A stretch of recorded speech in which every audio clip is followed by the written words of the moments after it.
Une des déclarations de Paul qui n'est pas incluse dans les récits de l'Évangile est « Car toutes les fois que vous mangez ce pain et que vous buvez cette coupe, vous annoncez la mort du Seigneur jusqu'à ce qu'il vienne. » 1 Corinthiens 11, 26.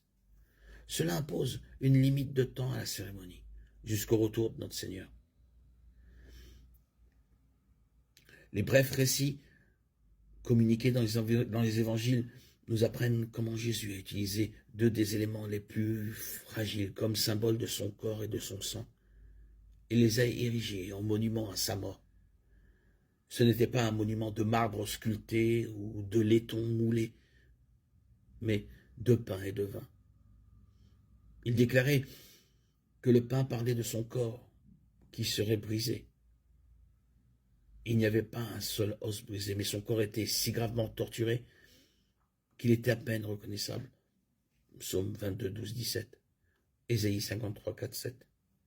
Le vin parlait de son sang, indiquant la mort terrible qu'il allait bientôt connaître. Lui, le Fils parfait de Dieu, est devenu l'accomplissement des innombrables prophéties de l'Ancien Testament concernant un Rédempteur.